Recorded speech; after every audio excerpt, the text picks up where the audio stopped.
एक बार ओम का उच्चारण करेंगे।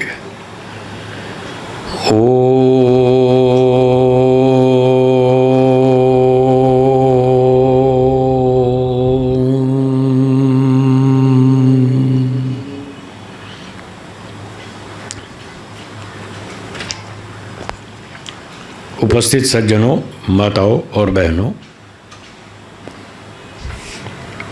हम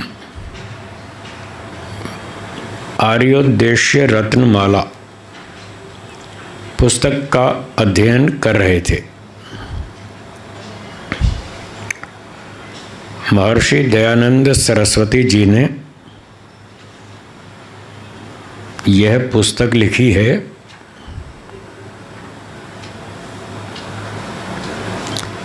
इसमें 100 परिभाषाएं लिखी हैं।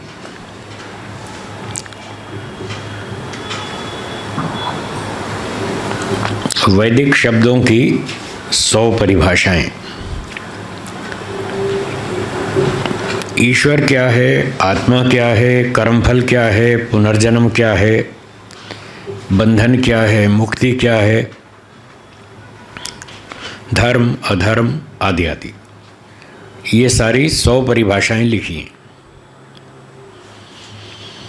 इन परिभाषाओं को समझने से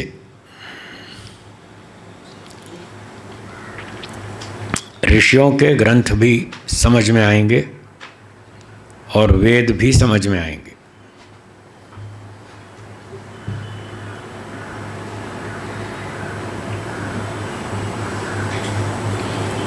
इसलिए इस पुस्तक को समझना बहुत आवश्यक है। इसके बिना वेद और ऋषियों के ग्रंथ ठीक ठीक समझ में नहीं आएंगे।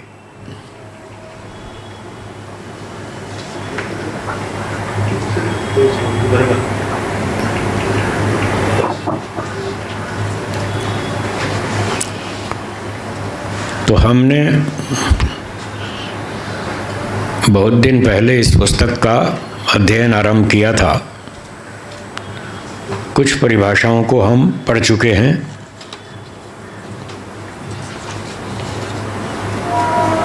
हिंदी वाली पुस्तक है, ये गुजराती में। हिंदी वाली दीजिए।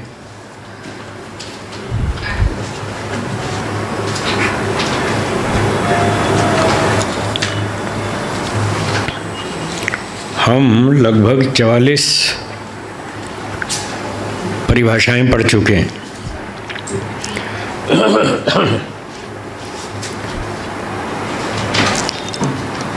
ठीक है, अब आज 45वीं परिभाषा आरंभ करेंगे। आर्योद्देश्य रत्नमाला।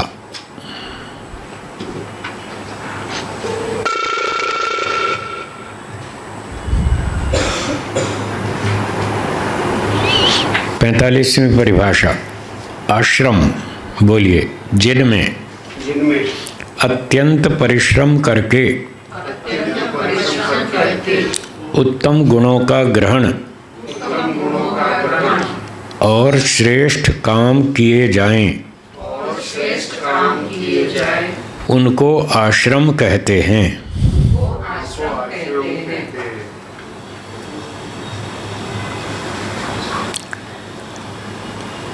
ये जो आश्रम शब्द है, आइए, नमस्ते।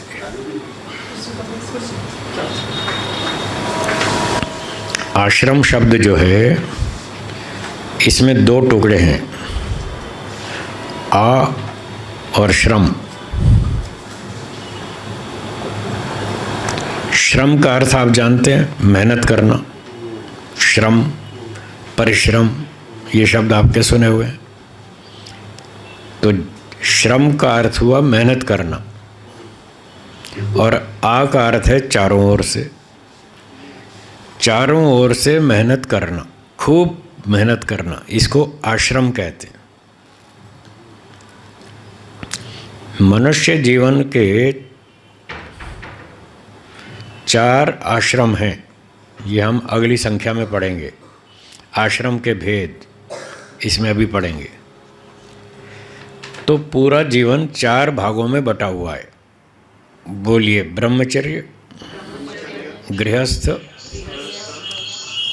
वानप्रस्थ और सन्यास।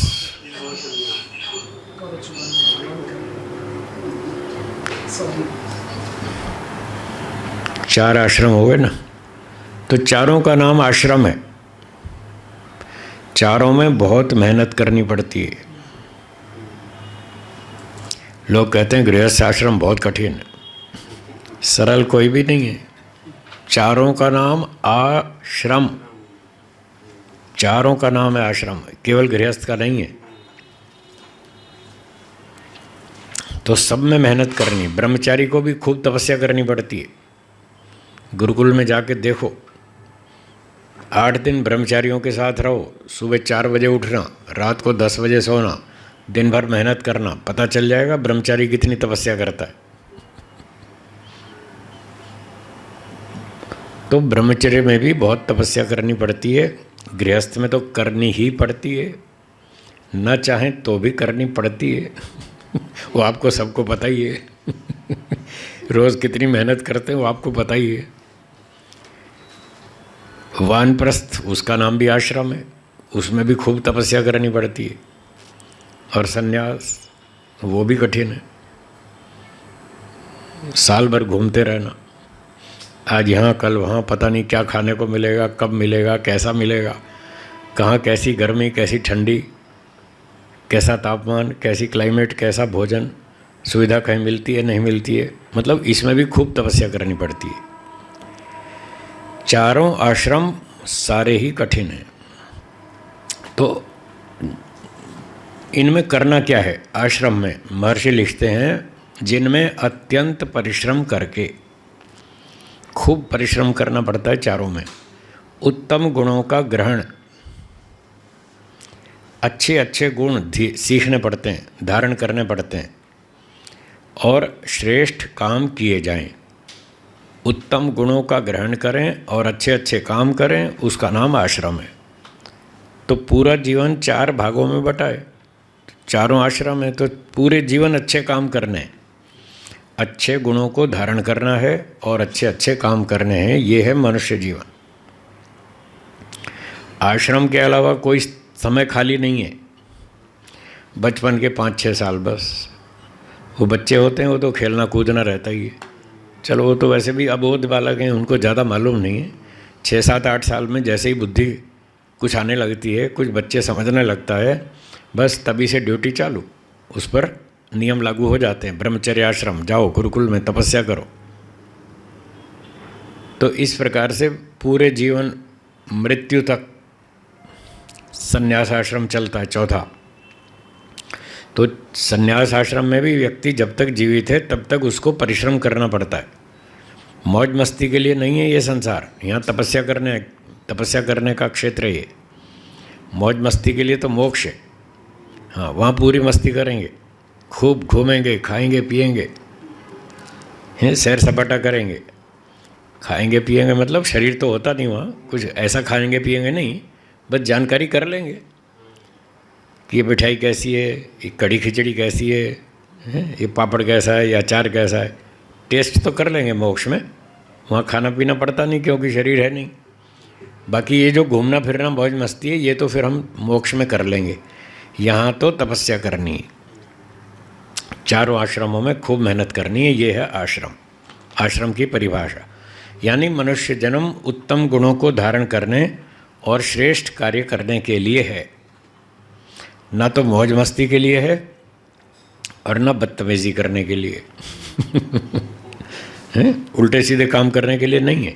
और लोग कितना जीवन नष्ट कर रहे हैं, कितना समय खराब कर रहे हैं फालतू के कामों में, और वो कितने पाप कर्म कर रहे हैं। जुआ खेल रहे हैं, शराब पी रहे हैं, अंडे खा रहे हैं, मांस खा रहे हैं, और पता नहीं क्या क्या उल्टे सीधे चरित्रहीनता, भ्रष्टाचार, रिश्वतखोरी, ये सब जीवन का दुरुपयोग है।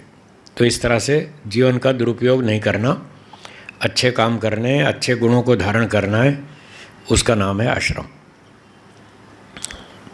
अब इसके भेद पढ़ेंगे। 46वीं संख्या देखिए, आश्रम के भेद बोलिए। जो सद्विद्या आदि शुभ गुणों को ग्रहण तथा जितेंद्रियता से आत्मा और शरीर के बल को बढ़ाने के लिए ब्रह्मचर्य, ये ब्रह्मचर्य के कर्तव्य बताए। आगे गृहस्थ के पढ़ेंगे। जो संतानोत्पत्ति और विद्या आदि सब व्यवहारों को सिद्ध करने के लिए गृहस्थाश्रम, जो विचार के लिए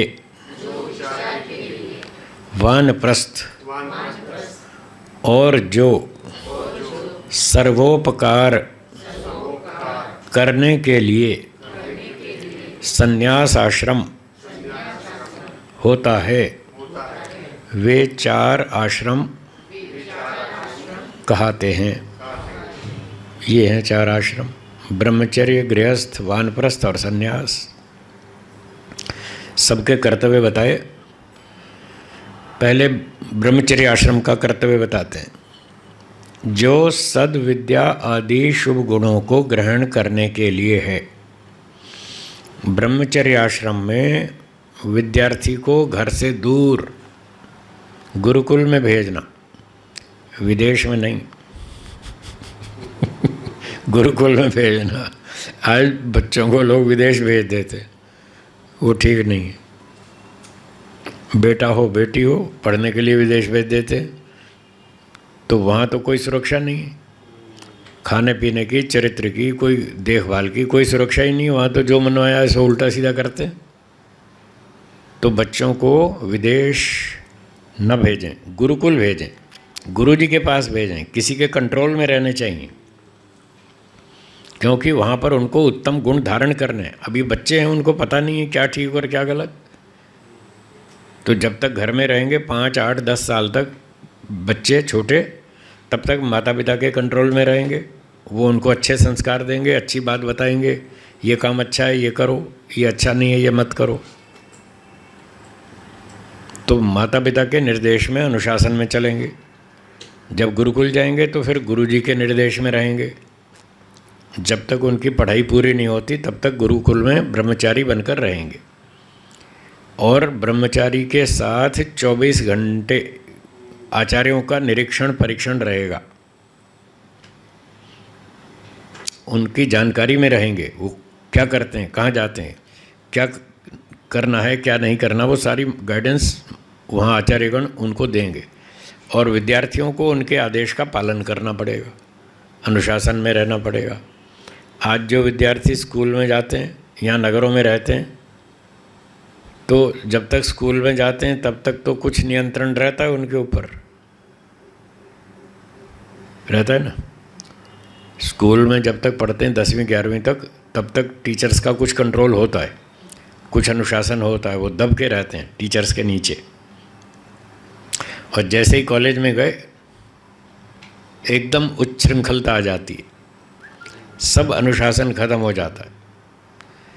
इसलिए आज युवा पीढ़ी भटक रही है, इसलिए भटकी है, वो किसी का अनुशासन स्वीकार ही नहीं करते। तो ये परंपरा ठीक नहीं है। महर्षि दयानंद जी लिखते हैं वेदों के आधार पर कि विद्यार्थियों को जब गुरुकुल भेज दें तो वहाँ पर क्या करना, सद्विद्या आदि शुभ गुणों को ग्रहण करना, अच्छी अच्छी विद्याएं पढ़ें।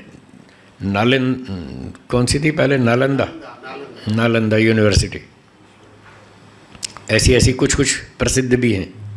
तक्षशिला वो भी प्रसिद्ध है। और इससे भी पीछे कितने हज़ारों लाखों साल तक हमारे यहाँ गुरुकुल सिस्टम था और बहुत अच्छी पढ़ाई होती थी। अच्छे अच्छे विद्वान, योगी, तपस्वी, ऋषि मुनि तैयार होते थे। ये सब बहुत ऊंचे ऊंचे वैज्ञानिक थे। आज के वैज्ञानिकों से भी ज़्यादा बुद्धिमान थे, इनसे 10 गुने कम से कम। आज के वैज्ञानिकों से 10 गुने बुद्धिमान थे ज़्यादा वो पुराने ऋषि मुनि। लोग समझते हैं तो दाढ़ी बढ़ा के जंगल में बैठे रहते थे, इनको क्या आता है। ऐसे ऐसे ऋषियों ने गुरुत्वाकर्षण बल की खोज की, एटम की खोज की, और कितने कितने आविष्कार बनाए, विमान शास्त्र लिखा, कितने तरह के विमान बनाए। बहुत साइंस जानते थे वो लोग, बहुत अच्छी साइंस जानते थे। उनकी बातें आज भी सटीक हैं, आज तक फेल नहीं हुई। मॉडर्न साइंस की बातें आज लिखते हैं, 20 साल में फेल, अगले 20 साल में कहते हैं नहीं नहीं ये ख़राब है, ये नहीं, ये गलत है, ये ठीक है। फिर 20 साल बाद अपनी बात का स्वयं खंडन करते हैं, नहीं नहीं ये ठीक नहीं है, ये ठीक है। तो क्या ये कोई योग्यता थोड़ी होती है। आज जिस बात की स्थापना करते हैं 20 साल बाद उसका विरोध करते हैं। एक वैज्ञानिक से मैंने कहा कि आप साइंस पढ़ने में क्यों अपना जीवन खराब कर रहे हैं। उसको बड़ा गुस्सा आया कि हमको जीवन खराब करना बताते हो। मैंने कहा आप जीवन खराब कर रहे हैं, क्यों पढ़ रहे हैं साइंस। आप 20 साल पहले जो बात पढ़ते थे, आज आपके दूसरे साइंटिस्ट ने कह दिया ये गलत है, तो आपने जो पढ़ी वो गलत थी। फिर आज जो 20 साल बाद पढ़ रहे हैं, आने वाले 20 साल बाद अगला साइंटिस्ट इसको भी कहेगा ये गलत है। तो आप पहले भी गलत पढ़ रहे थे और जो आज पढ़ रहे हैं ये भी गलत है। ये 20 साल बाद समझ में आ जाएगी कि हाँ ये भी गलत है। अगले 40 साल बाद फिर वो भी समझ में आ जाएगी ये भी गलत है। तो आप तो ज़िंदगी भर गलत चीज़ें ही पढ़ते रहोगे। आप ठीक कब पढ़ोगे। ठीक तो आपके हाथ में आती नहीं। तो गलत चीज़ें पढ़ के जीवन खराब ही तो होगा, और क्या होगा। मैंने उससे पूछा कि आपकी साइंस वालों के हाथ में कोई अंतिम सत्य भी कभी आएगा या नहीं। बोले आएगा। मैंने कहा कब आएगा। बोला सृष्टि के अंत में आएगा। सृष्टि के अंत में जब प्रलय होने वाली होगी तब अंतिम सत्य आएगा हाथ में। मैंने कहा तब आएगा ना, आपके जीवन में तो नहीं आएगा। तो आप तो जीवन बर्बाद कर रहे हैं साइंस पढ़ के। उसने सैल्यूट मारा मुझे, बोला आप ठीक कह रहे हैं। हम तो गलत ही पढ़ रहे हैं और जीवन भर आगे विद्यार्थियों को गलत ही पढ़ाएंगे। तो मैंने कहा ये साइंस मत पढ़ो, दर्शन पढ़ो, वेद पढ़ो, उपनिषद पढ़ो, वहाँ सच्चाई मिलती है। हमारे ऋषियों ने करोड़ों साल पहले बोला संसार में 3 पदार्थ अनादि हैं। वो आज तक करोड़ों साल तक उसी बात पे टिके हुए हैं, उन्होंने आज तक चेंज नहीं की। और आपकी हर 20 साल में बात बदलती है। डार्विन ने कहा कि पहले अमीबा से मछली बनी, फिर बंदर बना, फिर आदमी बना। आज के मॉडर्न साइंस वाले, मेडिकल वाले, उसकी एक शाखा है जेनेटिक इंजीनियरिंग। तो जेनेटिक वाले आज कह रहे हैं कि Darwin is a duffer man. अब बताओ, वही गाली दे रहे तुम्हारे साइंस वाले ही तुम्हारे साइंस वालों को ऐसी गाली दे रहे, Darwin is a duffer man. एक प्रोफेसर ने मुझसे कहा, मैंने अपने मुंह से उसकी बात सुनी, अपने कान से सुनी, उसने मेरे सामने बैठ के ये बात बोली। जेनेटिक इंजीनियरिंग डिपार्टमेंट का HOD था दिल्ली का, पूसा इंस्टीट्यूट का। कई साल पहले उसने ये बात कही, Darwin is a duffer man. मैंने कहा आपको डार्विन पर इतना गुस्सा क्यों है, आप ऐसी कठोर भाषा क्यों बोलते हैं। बोले वो सच में पागल है। हम 30 साल से रिसर्च कर रहे हैं जीन्स पर, एक जीन से दूसरा जीन बन ही नहीं सकता, इम्पॉसिबल है। और वो कहता है कि एक जीन से जीन डिफरेंट होते होते होते बंदर से आदमी बन गया। आप अगर विकासवाद का अध्ययन करें तो आपको पता चलेगा कि जो बंदर से विकास दिखाया आदमी तक, उसमें 4 फोटो हैं। पहली फ़ोटो में बंदर है, दूसरी में थोड़ा और विकसित हुआ, तीसरी में और विकसित हुआ, और चौथी में मनुष्य बन गया। तो हमने पूछा जो पहली फ़ोटो है बंदर वाली, बंदर आज लाखों करोड़ों की संख्या में उपलब्ध है, और चौथी फ़ोटो है मनुष्य की, वो भी करोड़ों हैं। ये बीच वाले 2 कहाँ गए। चुप, कोई उत्तर नहीं। अगर विकास ऐसे हुआ था तो फिर बंदर के बाद भी अगली वाली नस्ल भी तो दिखनी चाहिए, दूसरी फ़ोटो भी दिखनी चाहिए, तीसरा आदमी भी दिखना चाहिए, तब चौथे नंबर पे मनुष्य दिख रहा है। तो पहला और चौथा दिख रहा है, बीच की 2 गायब हैं। इसमें तुम झूठ बोलते हो, तुम झूठ बोल के बहका रहे हो लोगों को कि बंदर से ये बना और वो बना। तो ऐसी बातें हैं इनकी। तो मैंने उस वैज्ञानिक को सूचना दी, सुझाव दिया। मैंने कहा ये साइंस पढ़ लिया आपने, बहुत पढ़ लिया, अब थोड़ा वेद भी पढ़ लो, थोड़ा दर्शन भी पढ़ लो, उपनिषद पढ़ लो, आपको समझ में आए सच्चाई क्या है। आर्यभट्ट जैसे कितने अच्छे साइंटिस्ट हुए हमारे देश में, गणितज्ञ, वैज्ञानिक, बहुत तरह तरह के। किसी ने गणित का विस्तार बताया और किसी ने एटम की बात बताई, किसी ने गुरुत्वाकर्षण की बताई, किसी ने विमान की बताई। कितने सारे वैज्ञानिक हैं। और इनसे भी अधिक सूक्ष्म चीज़ें बताई, मन के बारे में, बुद्धि के बारे में। मन क्या है, बुद्धि क्या है, आज तक लोग बेचारे नहीं समझ पाए। हमारे वेदों में लिखा है मन एक है, और ये तीन तीन बता रहे हैं। हृत प्रतिष्ठम यदजिरम जविष्ठम तन्मे मनः शिव संकल्पमस्तु। ये मंत्र आप जानते हैं। तन्मे मनः एक वचन है, एकम मंत्र में लिखा है एकम, मन एक है। और ये कह रहे हैं कॉन्शियस माइंड, सब कॉन्शियस माइंड, फिर अनकॉन्शियस माइंड। ये तीन तीन मन बता रहे हैं। बेचारे खुद भटके हुए हैं और दूसरों को भटका रहे हैं, ये मॉडर्न साइकोलॉजी वाले। बहुत गड़बड़ है। अब हिंदी में बोलेगे चेतन मन। अब भाई मन चेतन होता है? इतनी भी अकल नहीं है। मन को चेतन बता रहे। चेतन मन, अवचेतन मन, पता नहीं क्या क्या कल्पनाएं कर रखी हैं। ये सब झूठ है। इसलिए वेदों को पढ़ें, ऋषियों के ग्रंथ पढ़ें तो सच्चाई समझ में आएगी। इनकी बातें नहीं बदलती करोड़ों साल तक, वही की वही, वैसी की वैसी। क्यों? उसके पीछे एक रहस्य है। ऋषियों की बात क्यों नहीं बदलती, क्यों सत्य होती है? उसका कारण है ऋषि लोग अपने दिमाग से कुछ नहीं कहते। क्या बोला, दोहराइए। अपने दिमाग से अपनी बात कहते ही नहीं। वो अपनी तो ताले में बंद रखते हैं। मैं भी बंद रखता हूँ। मैं भी अपनी नहीं कहता, मैं ऋषियों की कहता हूँ। उनकी बात सही होती है, इसलिए मेरी बात भी सही होती है। अब ऋषियों की सही क्यों होती है? वो ईश्वर से पूछ कर बोलते हैं, समाधि में बैठते हैं, ईश्वर से साक्षात्कार करते हैं और ईश्वर से वेदों को पढ़ते हैं समाधि में बैठकर। ईश्वर से सीखकर, ईश्वर से पूछकर फिर बोलते हैं और फिर लिखते हैं। क्या ईश्वर झूठ बोलता है? क्या ईश्वर की बात गलत हो सकती है? इसलिए ऋषियों की गलत नहीं होती। वो ईश्वर से पूछ के लिखते हैं, उससे पूछ के बोलते हैं, तो ईश्वर की बात गलत नहीं होती। इसलिए ऋषियों की गलत नहीं होती। और मैं ऋषियों की ही पुस्तक पढ़ता हूँ और उसी पे मनन चिंतन करता हूँ और मैं भी वही बोलता हूँ, इसलिए मेरी भी गलत नहीं होती। मेरी भी ठीक होती है। तो सबको ऋषियों की पुस्तक पढ़नी चाहिए, तो सब लोग ठीक विद्या को प्राप्त करेंगे, भ्रांतियों से, संशय से बचेंगे। मुझे गुरुजी ने सिखाया, समझाया, और मैंने सत्यार्थ प्रकाश में 40-45 साल पहले पढ़ा कि आर्ष ग्रंथों का पढ़ना ऐसा है जैसे समुद्र में गोता लगाना और बहुमूल्य मोतियों का पाना। हीरे मोती मिलते हैं समुद्र में, गहराई में जाओ तो हीरे मोती मिलते हैं। तो आर्ष ग्रंथों में, ऋषियों के ग्रंथों में हीरे मोती मिलते हैं। ये बात मैंने पढ़ी 45-40 साल पहले। और अनार्ष ग्रंथों का पढ़ना ऐसा है जैसे पहाड़ का खोदना और कौड़ियों का लाभ होना। सत्यार्थ प्रकाश में ये लिखा है, कौड़ियों का लाभ होना। कौड़ी बेकार होती, क्या काम उसकी, इतनी सी कीमत होती, थोड़ी, बहुत थोड़ी। पहले जब कौड़ियाँ चलती थी तब की बात। अब तो कौड़ी नहीं चलती, अब तो चवन्नी अठन्नी भी नहीं दिखती। अब तो सिक्के लगभग थोड़े से ही बचे। 5 रुपये का, 10 रुपये का तो फिर भी दिखता है सिक्का, बाकी चवन्नी अठन्नी तो बंदी हो गई, कुछ मिलता ही नहीं चवन्नी अठन्नी का। तो कौड़ी मतलब बहुत थोड़ा लाभ।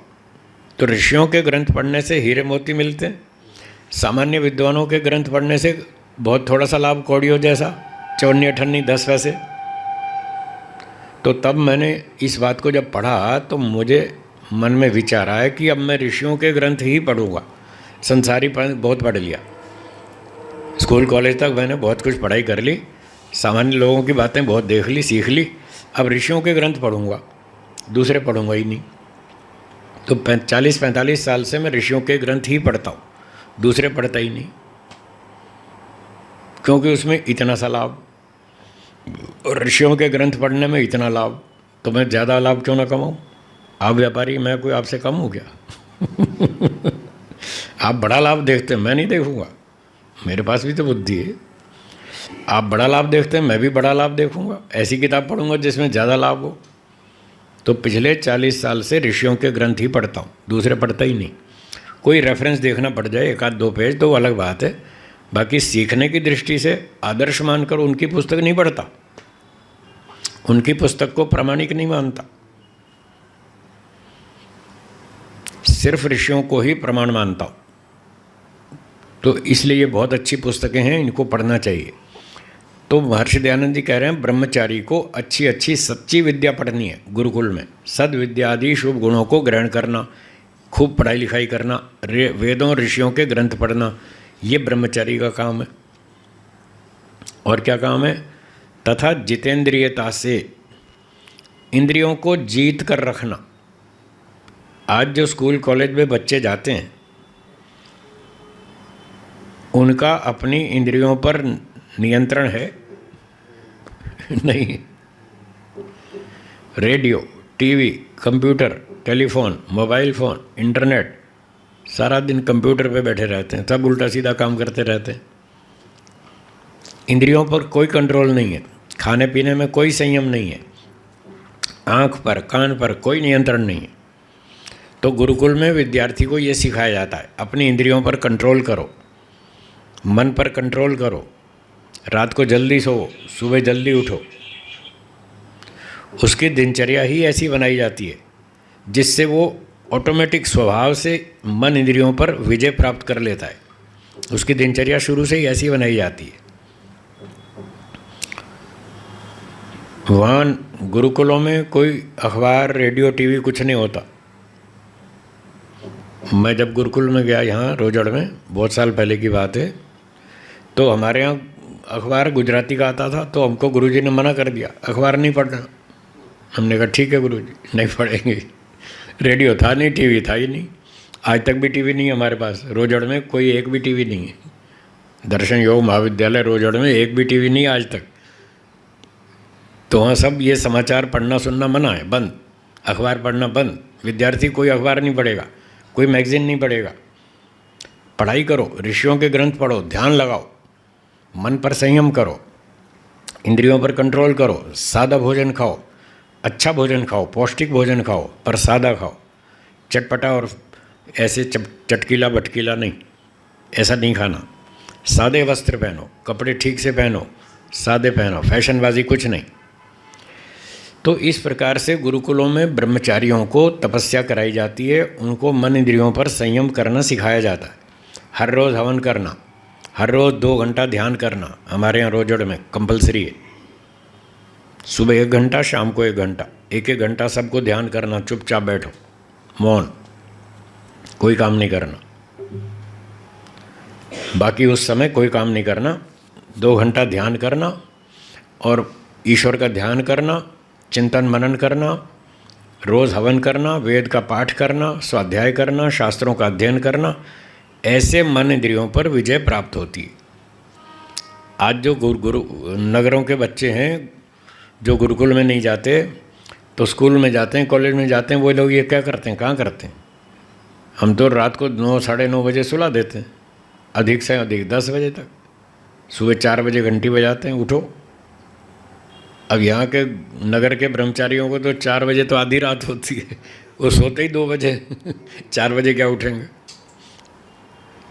तो ये सब उल्टा कार्यक्रम है।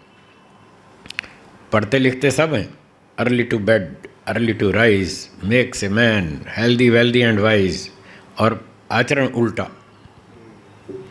बोलते तो ठीक हैं, जल्दी सो जल्दी उठो, उससे 3 फायदे, हेल्दी वेल्दी एंड वाइज, स्वास्थ्य भी अच्छा रहे, बुद्धि भी अच्छी रहे और पैसे भी कमा ले आदमी।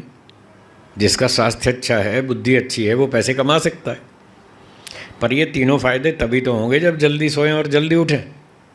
पर आचरण तो उल्टा, late to bed, late to rise, तो फिर रिजल्ट भी उल्टा। हाँ, makes a man unhealthy, unwealthy, unwise. देखो आज सब उल्टा हो रहा है। अनहेल्दी, रोगी पड़े हैं, अनवाइज, बुद्धि भी कम है, और फिर बुद्धि भी ठीक नहीं है, शरीर भी ठीक नहीं है, तो पैसे क्या कमाएंगे? अनवेल्दी, पैसे भी नहीं कमा सकते। एक ही काम करने से 3 फायदे, जल्दी सोना, जल्दी उठना, हेल्थ भी अच्छी, वेल्थ भी अच्छी, बुद्धि भी अच्छी, सारा कुछ अच्छा। पर लोग करते नहीं, खाली रट्टा मारते हैं बस। गुरुकुलों में प्रैक्टिकल कराते, जल्दी सो जाओ। हम बच्चे थे, घर में थे, तब भी हमारे पिताजी ने 10 बजे सुला दिया।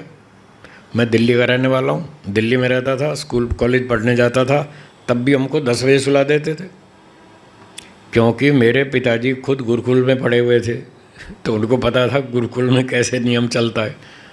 बोले तुमको गुरुकुल नहीं भेज रहा हूँ, लेकिन गुरुकुल को उठा के घर में ले आऊँगा।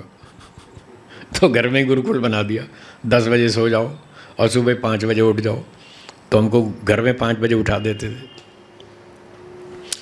हम बच्चे थे तो 5 बजे उठाते थे, खुद वो बड़े थे तो 4 बजे उठ जाते थे। तो ऐसे नियमों का पालन करने से फिर अच्छे अच्छे गुण व्यक्ति के जीवन में आते हैं। घर में ही हमको गुरुकुल बना दिया, रोज़ घर में हवन करना, संडे को आर्य समाज जाना और 6 दिन घर में हवन करना, रोज़ वेद पाठ करना, रोज़ स्वाध्याय करना, संडे को आर्य समाज सत्संग में जाना। और इस तरह से तो गुरुकुलों में विद्यार्थियों को जितेंद्रियता आदि आदि गुण सिखाए जाते हैं, और उनकी दिनचर्या ही ऐसी होती है जिससे व्यक्ति जितेंद्रिय बनता है। फैशन नगरों में जाना नहीं, गुरुकुलों में रहना, फैशनबाजी से दूर रहना, धड़क भड़क चमक से दूर रहना, तो उससे मन इंद्रियों पर विजय प्राप्त होती है। और ये रेडियो टीवी कुछ नहीं। तो महर्षि दयानंद जी लिखते हैं, ब्रह्मचारी को गुरुकुल में रहना चाहिए, जितेंद्रियता सीखनी चाहिए, और जितेंद्रियता से आत्मा और शरीर के बल को बढ़ाना चाहिए। ये इस काम के लिए ब्रह्मचर्य आश्रम है। तो अब आप बताइए इसमें कितनी तपस्या करनी पड़ेगी, कितनी मेहनत करनी पड़ेगी। तो शरीर का बल बढ़ाओ, आत्मा का बल बढ़ाओ, व्यायाम करो। शरीर का बल बढ़ाने के लिए व्यायाम, और खाने पीने के लिए अच्छा शुद्ध सात्विक शाकाहारी भोजन। आज तो पता नहीं क्या क्या खाते हैं, इसलिए मनुष्यों का विकास ठीक नहीं हो रहा। ये स्कूल कॉलेज पद्धति से विकास ठीक नहीं हो रहा, घर में रहते हैं उससे विकास ठीक नहीं होता। गुरुकुलों में भेजना चाहिए बच्चों को। फिर लोग कहते हैं जी अच्छे गुरुकुल बताओ। हमने कहा जी अच्छे गुरुकुल तो कम ही हैं, ज़्यादा नहीं है। तो फिर क्या करें, गुरुकुल अच्छे मिलते नहीं। हमने कहा बनाओ गुरुकुल बनाओ। आपके नगर में कम्युनिटी सेंटर नहीं था, फिर आपने बनाया कि नहीं बनाया? बनाया ना। सिनेमा हॉल नहीं था, वो बना लिया। मॉल नहीं था, वो बना लिया। गार्डन नहीं था, वो बना लिया। बारात घर नहीं था, वो बना लिया। जो नहीं था सब बना लिया। जब यहाँ बना सकते हैं तो वहाँ भी बनाओ। अच्छे गुरुकुल बनाओ, अच्छी संस्थाएं बनाओ, अच्छे विद्वान बनाओ, फिर अपने बच्चों को गुरुकुल में भेजो, तब ये विद्वान बनेंगे, अच्छी विद्या को धारण करेंगे, सदाचारी बनेंगे, जितेंद्रिय बनेंगे, तपस्वी बनेंगे। तो बहानेबाजी नहीं चलेगी। बहानेबाजी करेंगे तो रिजल्ट उल्टा आएगा, परिणाम वही रहेगा जो आज है। तो इसके लिए खूब मेहनत करनी पड़ेगी। तो ये हो गया ब्रह्मचर्य आश्रम। इतनी तपस्या वहाँ करनी है, इसलिए इसको आश्रम कहते हैं। खूब मेहनत करनी पड़ती है। दूसरा गृहस्थ आश्रम। अब उसके कार्य सुनिए। जो संतान उत्पत्ति और विद्या आदि सब व्यवहारों को सिद्ध करने के लिए गृहस्थ आश्रम है। गृहस्थ आश्रम मौज मस्ती के लिए, देश विदेश में घूमने के लिए, मटर गश्ती करने के लिए नहीं है। आज लोग मटर गश्ती कर रहे हैं, हाँ या ना? हाँ शादी कर ली, बस उनको एक लाइसेंस मिल गया, समाज की ओर से एक लाइसेंस मिल गया, अब तो हमारी शादी हो गई, अब हम जो मर्जी करें। भाई शादी का मतलब ये नहीं जो मर्जी करें, उसके नियम है।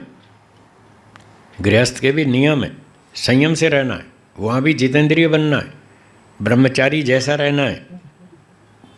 पशु पक्षियों की तरह भोग विलास के लिए गृहस्थाश्रम नहीं है। आज तो लोग बस इतना ही मतलब समझते हैं, मेरी शादी हो गई, अब मैं जाऊंगा कुल्लू मनाली है, स्विट्ज़रलैंड, बैंकॉक, सिंगापुर, पता नहीं कहाँ कहाँ घूमते रहते हैं। घूमना बुरा नहीं है, घूमना चाहिए, देखना चाहिए, देश विदेश की यात्रा करो, कोई बुराई नहीं है, पर कंट्रोल तो होना चाहिए, संयम तो होना चाहिए। शादी का वो मतलब नहीं है जो आज लोग समझ रहे हैं। शादी का मतलब है एक उत्तम संतान बनाना, अच्छी बढ़िया संतान बनाना, 1 2 3 4 जितनी चाहिए। देश में जनसंख्या की कमी हो तो अधिक संतान बनाओ, यदि संख्या पर्याप्त है तो कम बनाओ। ऐसी उत्तम संतान बनाओ जो अपना भी भला करे और अपने माता पिता का भी, परिवार का भी, समाज का भी, देश का भी। ऐसी उत्तम संतान बनाने के लिए गृहस्थ आश्रम है। पशु पक्षी तो बेचारे उनमें तो बुद्धि नहीं है, उनको तो भगवान ने एक प्रोग्राम फिक्स करके दे दिया, भाई तुम्हें ऐसे खाना है, ऐसे रहना है, ऐसे जीना है, ऐसे संतान पैदा करनी है, और बस उनके लिए एक पैकेज बना के दे दिया। वो बेचारे उतना ही कर सकते हैं, ज़्यादा बुद्धि है नहीं, तो वो कोई ज़्यादा विकास नहीं कर सकते। उनके लिए कोई सिलेबस नहीं, कोई किताब नहीं, कोई स्कूल नहीं, कोई टीचर नहीं, कुछ नहीं। उनको बस एक बंधे बंधाए कार्यक्रम में जीना है और वो जी रहे। पर मनुष्य को इतनी अच्छी बुद्धि दी भगवान ने, 4 वेदों का ज्ञान दिया, इतना विस्तृत ज्ञान विज्ञान दिया और कहा कि अच्छे काम करो और मोक्ष तक जाओ। पशु पक्षियों में से सीधा कोई भी मोक्ष में नहीं जा सकता, उनके लिए तो बंधन बहुत अधिक है। पर मनुष्यों को तो छूट है, उसको तो अवसर दे रखा है, इतना सुविधाएं दे रखी हैं, टीचर भी दे रखे हैं, अच्छे अच्छे विद्वान भी बनाए ईश्वर ने, फिर भी लोग उसका लाभ नहीं उठा रहे, बस खाया पिया पशुओं जैसा जीवन बिता रहे हैं। फिर उनमें और मनुष्यों में फ़र्क क्या रहा? पशुओं में और मनुष्यों में कोई अंतर नहीं। मैं तो कहता हूँ मनुष्य जो है वो पशुओं से भी घाटे में। मैं तो ऐसा मानता हूँ आजकल की स्थिति देखकर, जो आजकल दुनिया चल रही है। पशुओं को ईश्वर ने इतनी सी बुद्धि दी, थोड़ी सी, और इतनी थोड़ी सी बुद्धि में वो खाना पीना जीना बच्चे पैदा करना सारा काम कर लेते हैं, और जंगल में रहें तो बीमार नहीं पड़ते। जब मनुष्य के कंट्रोल में आते हैं तब बीमार पड़ते हैं। जंगल में हॉस्पिटल देखा आपने? कोई डॉक्टर देखा है? फिर भी ठीक रहते हैं पशु पक्षी, अपना मस्त रहते हैं, खुश रहते हैं, कोई रोगी नहीं पड़ता। और जो पशु मनुष्य के हाथ में आ गया वो बीमार पड़ता है, क्योंकि मनुष्य को पता नहीं कि इसका खाना पीना क्या है, कब है और कितना और कैसा है, उसको पता नहीं। वो उल्टा सीधा खिलाता है, बेढंगा खिलाता है, वो बीमार पड़ता है। फिर पशुओं के हॉस्पिटल यहाँ खोल दिए, जाओ भाई डॉक्टर के पास, जैसे मनुष्यों के हॉस्पिटल, क्योंकि उनको अपने लिए भी नहीं पता क्या खाना क्या नहीं खाना, कब खाना कितना खाना, उल्टा सीधा खाते हैं, बे टाइम पर खाते हैं, फिर बीमार पड़ते हैं, फिर हॉस्पिटल जाते हैं। बड़े बड़े हॉस्पिटल बनते जा रहे हैं, हाँ या ना, और सारे हाउसफुल हैं, कहीं जगह खाली नहीं है। हॉस्पिटल भी बढ़ रहे हैं, रोगी भी बढ़ रहे हैं, डॉक्टर भी बढ़ रहे हैं, फिर भी हाउसफुल है, कहीं खाली नहीं है जगह। और फिर मनुष्य कहता है मैं बहुत बुद्धिमान, ये है बुद्धिमत्ता। जानवरों को देखो, जंगल में रहते हैं, वो ज़्यादा बुद्धिमान है, वो ज़्यादा नियम का पालन करते हैं और बीमार नहीं पड़ते, खुश रहते हैं, स्वस्थ रहते हैं। और ये ज़्यादा बुद्धिमान होते हुए सबसे ज़्यादा बीमार। जितने कानून मनुष्य तोड़ता है ईश्वर के बनाए हुए, इतने कानून और कोई पशु पक्षी तोड़ता है? वो 2-4% तोड़ता है। पशु पक्षी 2-4% गलतियां करते हैं, और मनुष्य देखो सारे कानून तोड़ता है। ये सारे पशु पक्षी जो बने, ये क्यों बने? जब ये मनुष्य थे तो इन्होंने खूब कानून तोड़े, ईश्वर के कानून तोड़े। जब तोड़े तो इस तोड़ने के वजह से उनको ईश्वर ने दंड दिया और पशु पक्षी बना दिया। तो गलतियां तो मनुष्य योनि में की ना, वहाँ तो अपना ठीक ठाक चल रहे हैं। तो आप देखो कितनी अच्छी बुद्धि दी भगवान ने, फिर भी उसका मिसयूज़ कर रहे हैं और उल्टे सीधे काम कर रहे हैं। ईश्वर ने मनुष्य जीवन का लक्ष्य क्या बताया? मोक्ष प्राप्ति। आज के गृहस्थियों को देखकर ऐसा लगता है ये मोक्ष की ओर जाएंगे। ये मोक्ष का कोई विचार भी है इनके दिमाग में? कुछ नहीं दिखता। खाओ पियो भोग विलास करो, बस इतना ही समझ में आता है। तो ये सब भटके हुए लोग हैं, और ये सब पश्चिमी सभ्यता के कारण भटके हैं, उनकी नकल कर रहे हैं। और वो क्यों भटके? उन्होंने वेद नहीं पढ़े, उनको पता नहीं बेचारों को कि मनुष्य जीवन क्या होता है और कैसा होता है, कैसे जीना चाहिए, उनको पता नहीं। उसी की नकल सारी दुनिया कर रही। सब आंख पे पट्टी बांध के सब उसकी नकल कर रहे हैं, इसलिए भटक रहे हैं। तो गृहस्थ आश्रम अच्छी संतान बनाने के लिए, यदि आपको अच्छी संतान बनाने की इच्छा हो कि हम विवाह करके 1 2 3 अच्छी संतान बनाएंगे जो देश के लिए हितकारी हो, अपने लिए भी, परिवार के लिए भी, माता पिता की सेवा करे, समाज की सेवा करे, समाज को लाभ पहुंचाए, सुख दे, यदि ऐसी संतान बनाने की इच्छा हो तो शादी करनी चाहिए। हाँ जी, समझ में आ रहा है? इस शर्त पे शादी करनी चाहिए कि मैं देश के लिए अच्छी संतान दूंगा, फिर तो करो। ये है उद्देश्य। महर्षि दयानंद जी लिख रहे हैं वेदों के आधार पर, तब विवाह करना चाहिए। पर आज अच्छी संतान बनाएंगे ऐसा तो शायद 1 लाख में से एक के दिमाग में आता होगा कि हम अच्छी संतान बनाएंगे, बाकी तो खाओ पियो मजा करो, बस यही दिमाग में घूम रहा है। तो ये कोई गृहस्थ आश्रम अच्छा नहीं है आजकल जो चल रहा है। तो अच्छी संतान उत्पन्न करने के लिए और विद्या आदि सब। आपका माइक चालू है क्या? है इनमें से? हाँ जी, जिसका माइक चालू है कृपया अपना माइक बंद करें। हाँ, धर्मदेव जी कौन है? कृपया माइक बंद करें। धर्मदेव जी कृपया अपना माइक बंद रखें, धन्यवाद। हाँ, तो विद्या आदि सब व्यवहारों को सिद्ध करने के लिए गृहस्थ आश्रम है। गृहस्थ आश्रम में जो ब्रह्मचर्य आश्रम में जो आपने विद्या प्राप्त की, गुरुकुलों में पढ़ लिख करके जो विद्वान बने, अब उस विद्या का लाभ उठाना है। उन बातों को जो आपने थियोरिटिकल पढ़ी, अब उसका प्रैक्टिकल करना है। ब्रह्मचर्य आश्रम में इंजीनियरिंग कर ली तो गृहस्थ में फिर बिल्डिंग बनाओ, अब उसका विद्या का लाभ उठाना है। डॉक्टरी पढ़ी तो चिकित्सा करो, गृहस्थ आश्रम में ये काम करना है, उस विद्या को सिद्ध करना है, यानी उसका व्यवहारिक लाभ उठाना है। बिल्डिंग बनाओ, सड़क बनाओ, बिजली बनाओ, हैं, मकान बनाओ, खेती करो, व्यापार करो, उत्पादन करो, वस्तुओं का वितरण करो, इस काम के लिए गृहस्थ आश्रम है। उन सारी विद्याओं का लाभ उठाओ, अपने लिए, परिवार के लिए, देश के लिए, सबके लिए। जिसमें जैसी योग्यता बनी गृहस्थ ब्रह्मचर्य आश्रम में, उस विद्या का वो समाज, देश, दुनिया को लाभ देवे। तो इस काम के लिए गृहस्थ आश्रम है। तो जब भी काम करेगा तो पैसे भी मिलेंगे, पैसे मिलेंगे तो खाना पीना खर्चा चलेगा, तो अपना घर का खर्चा चलाओ, पैसे ईमानदारी से कमाओ, झूठ से नहीं, छल कपट से नहीं, रिश्वतखोरी से नहीं, बेईमानी से नहीं, स्मगलिंग से नहीं, ब्लैक मार्केटिंग से नहीं, ईमानदारी से, मेहनत से, बुद्धिमत्ता से पैसे कमाओ, थोड़े कमाओ, शांति मिलेगी। कई बार लोग कहते हैं गुरुजी घर में सब कुछ है भगवान का दिया हुआ, बस एक शांति नहीं है बाकी तो सब कुछ है, बस एक शांति नहीं है। तो मैंने कहा अब शांति वाले काम ही नहीं करते तो शांति कहाँ से आएगी? है?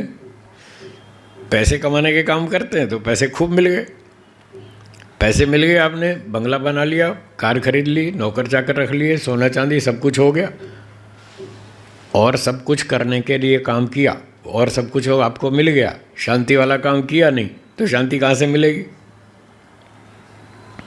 शांति चाहिए तो शांति वाले काम करो। हाँ, धर्मदेव जी कौन है हमारी इस ऑनलाइन क्लास में? जो धर्मदेव जी हैं कृपया अपना माइक बंद करें। शांति मलिक जी, शांति मलिक जी अपना माइक बंद करें। आपका माइक चालू है, हमको इससे बाधा पड़ रही है, कृपया माइक बंद करें। कुछ शंका वाले हाथ ऊंचा कर रहे हैं, थोड़ी देर में समय दूंगा शंका समाधान के लिए। हाँ, आपका नंबर आएगा, धैर्य रखें। हाँ जी, हमारी बात चल रही थी गृहस्थ आश्रम में शांति नहीं है, तो शांति वाले काम करो तो शांति मिले ना। तो वो कहने लगे अच्छा शांति वाले कौन से काम होते हैं? मैंने कहा हवन करना। हवन आप करते नहीं तो बताओ शांति कहाँ से मिलेगी? हवन करो, रात को जल्दी सो, सुबह जल्दी उठो, थोड़ा व्यायाम भी करो, ईश्वर का ध्यान करो, सुबह शाम 15-20 मिनट ही सही, गायत्री मंत्र का पाठ करो, ईश्वर से प्रार्थना करो, हे भगवान हमें सद्बुद्धि दीजिए, हम अच्छे काम करें, अपनी बुद्धि को अच्छे रास्ते पर चलाएं, आपके न्यायालय में दंड के पात्र ना बने। तो गलतियां करेंगे तो ईश्वर दंड देगा, छोड़ेगा थोड़ी। मनुष्य लोग माफ़ कर सकते हैं, हो सकता है वो छोड़ दें, रिश्वत लेके छोड़ दें, भाई भतीजे के कारण छोड़ दें, सिफारिश लगा करके छोड़ दें, दंड ना दें, पर ईश्वर तो माफ़ नहीं करेगा ना, वो माफ़ नहीं करेगा, वो तो दंड देगा, उससे नहीं बच पाएंगे आप। आपके पास सत्ता है, संपत्ति, अधिकार है, कोई मंत्री है, कोई मिनिस्टर है, कोई पैसे वाला है, कोई कुछ है, वो कितने भी अन्याय करे, दूसरे लोग उससे कमज़ोर हैं, वो बेचारे चुपचाप सहन कर लेंगे, पर ईश्वर थोड़ी सहन कर लेगा, वो तो दंड देगा, वो नहीं छोड़ेगा।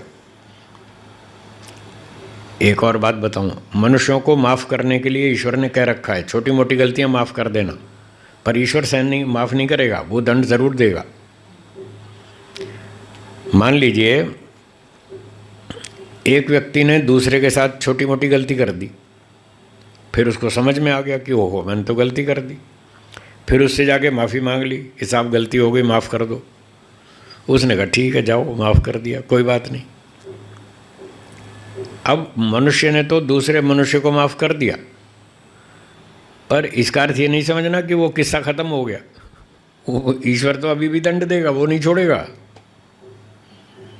आपने जिसके साथ गलती की उसने आपको माफ़ कर दिया, पर ईश्वर नहीं छोड़ेगा, वो तो दंड अब भी देगा। अगर ईश्वर माफ़ करने लग जाए और दंड ना दे गलतियों का, तो बताइए संसार में अपराध बढ़ेगा या घटेगा? बढ़ेगा। इसीलिए ईश्वर माफ़ नहीं करता कि तुम गलतियां करते हो और मैं माफ़ करता जाऊं, तुम तो और 4 गुनी करोगे, 10 गुनी करोगे, और जितनी गलतियां ज़्यादा करोगे दूसरे का जीना मुश्किल हो जाएगा। संसार कैसे जिएगा? लोग एक दूसरे को लूट पीट कर लेंगे, लूटपाट करेंगे, मार धाड़ करेंगे, अत्याचार करेंगे, तो जीना ख़त्म हो जाएगा, जी नहीं पाएंगे लोग। इसी दंड के भय से ही लोग थोड़ा ठीक ठाक चलते हैं, थोड़ा सुधरे हुए रहते हैं, नहीं तो दुनिया में जीना मुश्किल हो जाएगा। तो काम करते समय ध्यान रखें, हमने मनुष्यों के साथ कोई गलती कर भी दी, पशुओं के साथ, पक्षियों के साथ, किसी के साथ भी अन्याय कर दिया, तो उसका दंड भोगना पड़ेगा। मनुष्य भले ही हमको माफ़ भी कर दे, पर ईश्वर तो फिर भी नहीं करेगा, वहाँ तो दंड भोगना ही पड़ेगा, खतरनाक दंड, वृक्ष बना देगा ईश्वर। और ज़्यादा अपराध करेंगे तो बरगद का पेड़ बनाएगा, वड़ का पेड़। हाँ, खड़े रहो 500 साल तक, दंड भोगो, तुमने बहुत अत्याचार किया, चलो तुम्हें दंड मिलेगा, 500 साल खड़े रहो, 200 साल, 500 साल, और अधिक भी हो सकता है। तो इसी तरह से झूठ, छल कपट, चोरी, रिश्वतखोरी, बेईमानी आदि कर करा के फिर ईश्वर उसको पशु पक्षी बना देगा, शेर भेड़िया बना देगा, सांप बना देगा, बिच्छू बना देगा, कुत्ता बना देगा, भेड़िया बना देगा। तो ऐसी पशु पक्षी योनियों में जाके फिर दंड भोगना पड़ेगा। दंड को हमेशा याद रखें, वेदों में जगह जगह लिखा है, ऋषियों ने अपने ग्रंथों में लिखा है, दंड के बिना व्यक्ति को पाप से बचाना असंभव है। असंभव ये शब्द लिखा है, कठिन नहीं लिखा, असंभव है। इसलिए दंड को याद रखें हमेशा, तभी हम ठीक ठाक काम करेंगे। तो गृहस्थ आश्रम अच्छे काम करने के लिए, झूठ, चोरी, छल कपट, रिश्वतखोरी के लिए नहीं है, और उल्टे सीधे व्यभिचार आदि करने के लिए नहीं है, चरित्रहीनता के लिए नहीं है, संयम से जीने के लिए, उन विद्याओं का फल प्राप्त करने के लिए जो ब्रह्मचर्य आश्रम में विद्याएं प्राप्त की, अब उसका प्रैक्टिकल करना है। तो ईमानदारी से धन कमाएं, न्याय से व्यवहार करें, ये है गृहस्थियों का काम। बहुत साल पहले माता जी जब आप शिविर में आई थी, तब गुरुजी ने पूछा था, और वो जगह जगह पूछते रहते थे लोगों से, क्यों भाई आप झूठ बोलते हैं? कि हाँ जी। क्यों बोलते हैं? हम तो गृहस्थी हैं। ये अच्छा बहाना बना रखा है, हम तो गृहस्थी हैं। आप चोरी करते हैं? हाँ साहब करते हैं। क्यों करते हैं? हम तो गृहस्थी हैं। आप रिश्वत लेते हैं? हाँ लेते हैं। क्यों लेते हैं? हम तो गृहस्थी हैं। मतलब गृहस्थी जो परमात्मा से लाइसेंस लेकर आए, सारे पाप करो, हम तो गृहस्थी हैं। क्या परमात्मा ने गृहस्थियों को पाप करने का लाइसेंस दिया है? कोई छूट दी है क्या? ये क्या बहाना हुआ कि हम तो गृहस्थी हैं? तो गुरुजी ने पूछा कि तुम गृहस्थी हो, इसका मतलब ये थोड़ी है तुम झूठ बोलोगे, चोरी करोगे, रिश्वत लोगे। गृहस्थ में तो अच्छे अच्छे काम करने को लिखा है, पढ़ो वेदों में कि सारे उत्तम कार्यों को करने के लिए गृहस्थ आश्रम है। हवन करना, ध्यान करना, सेवा करना, माता पिता की सेवा करना, बड़े बुजुर्गों का आदर सम्मान करना, कमज़ोर की मदद करना, रोगियों की सहायता करना, ये है गृहस्थ आश्रम। ऐसे काम करो अच्छे अच्छे तो आपको शांति भी मिले और पैसा भी, दोनों मिलेंगे। शांति भी मिलेगी, पैसा भी मिलेगा। गृहस्थ आश्रम भी बहुत सौभाग्यशाली होता है। तो सौभाग्यशाली तभी तो बनेगा जब अच्छे काम करेगा। ये अच्छा बहाना बना लिया, हम तो गृहस्थी हैं। तो फिर गुरुजी ने पूछा आप रिश्वत क्यों लेते हैं? कि हम तो गृहस्थी हैं, हमको बच्चे पालने हैं, हमारी पगार में से तो हम नहीं पाल सकते। तो गुरुजी कहते थे तो तुमने शादी क्यों की जब तुम पगार से काम नहीं चला सकते हैं? अपने नियमित वेतन से जब परिवार का पालन नहीं कर सकते तो शादी क्यों की? तुमको शादी नहीं करनी चाहिए थी। इतने पैसे कमाओ, ईमानदारी से कमाओ, इतनी योग्यता बनाओ कि आप ईमानदारी से इतना धन कमा लें जिससे कि आपका परिवार चल जाए,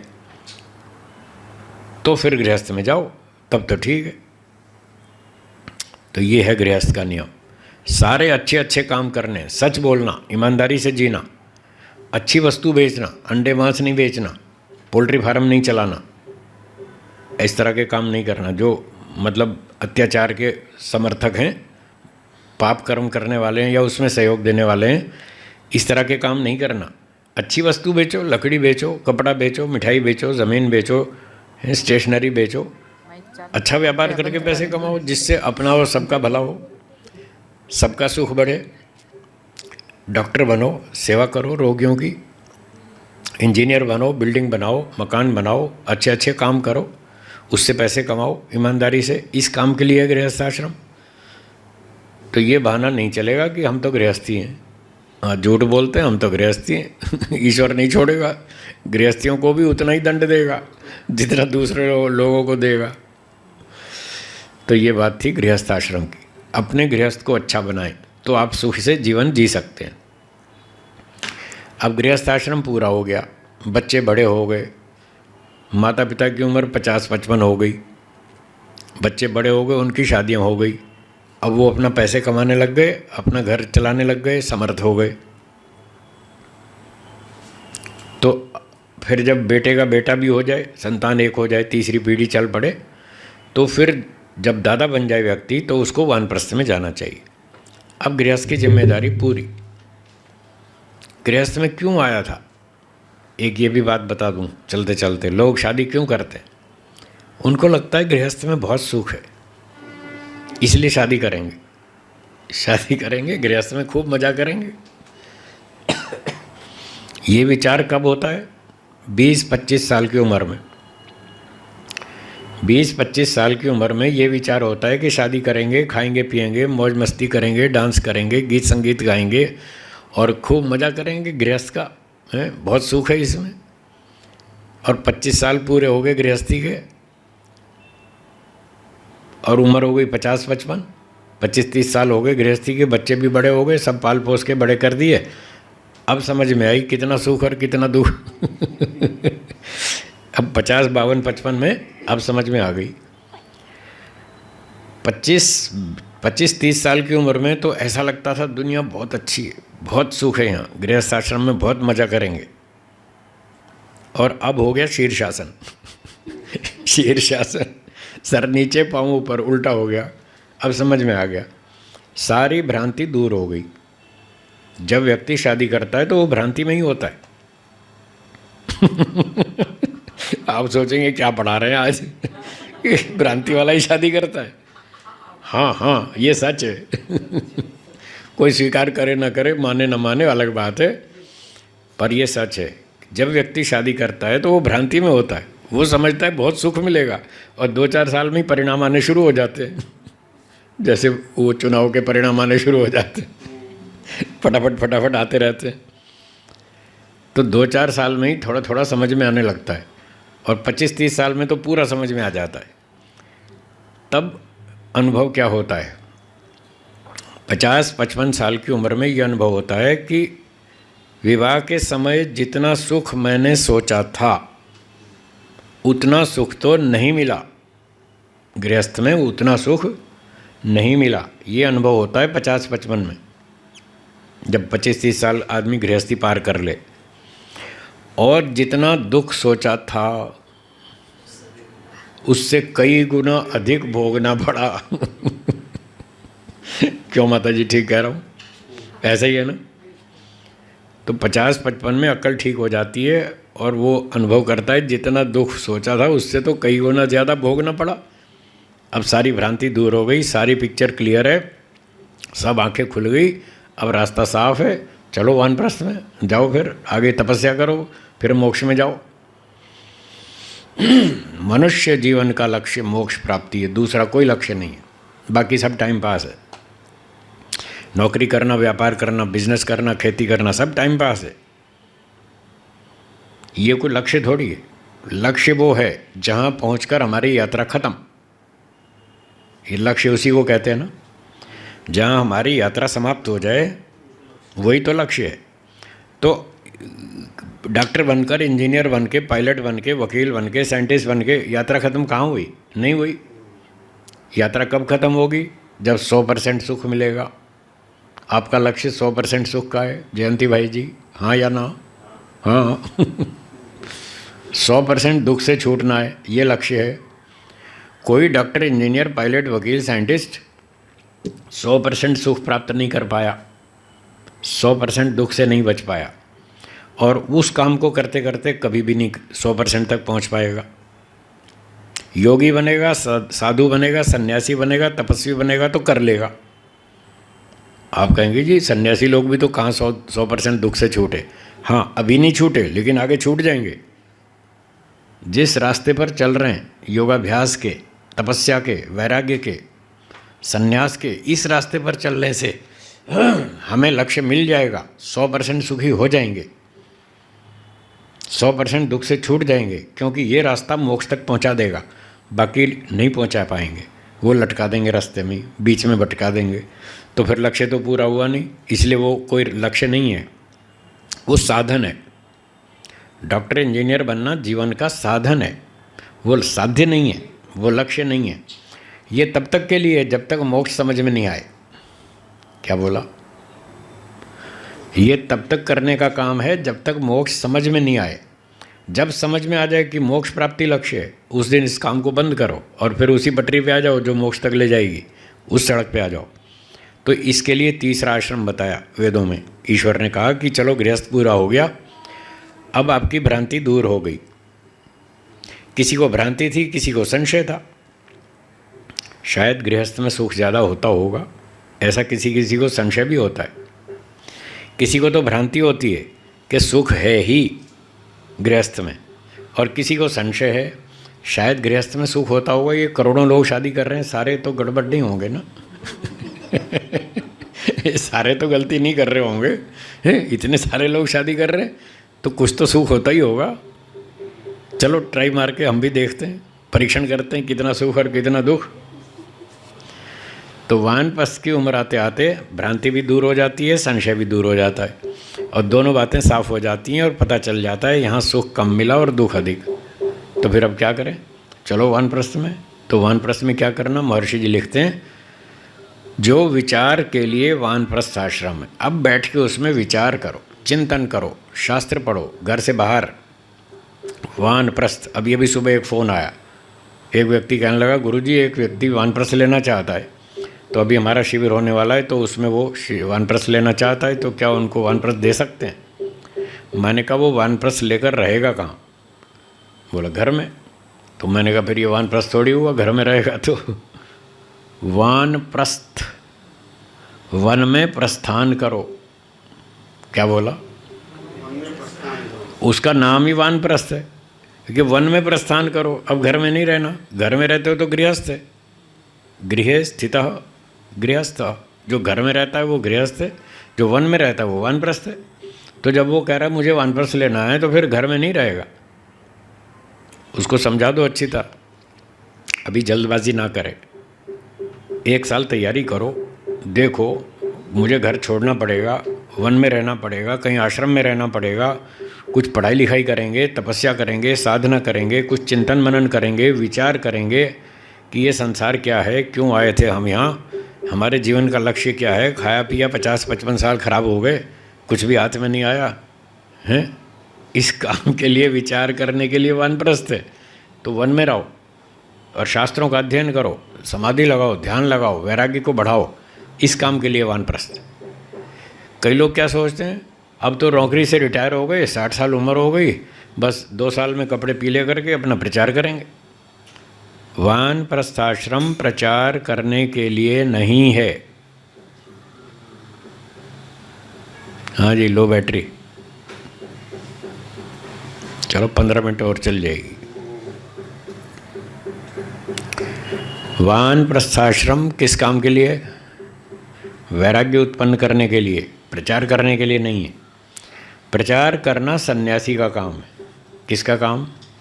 सन्यासी, मेरे जैसा सन्यासी, महर्षि दयानंद जैसा सन्यासी, उसका काम है घूम घूम के प्रचार करना, देश भर में घूमना। तो जब तक ऊंचा वैराग्य न हो जाए तब तक सन्यास नहीं लेना चाहिए। 3 ऐषणाओं से जब इच्छा छूट जाए, पुत्रेषणा, वित्तेषणा, लोकेषणा, जब तीनों हट जाएं तब सन्यास लेना चाहिए, तब वैराग्य कहलाता है।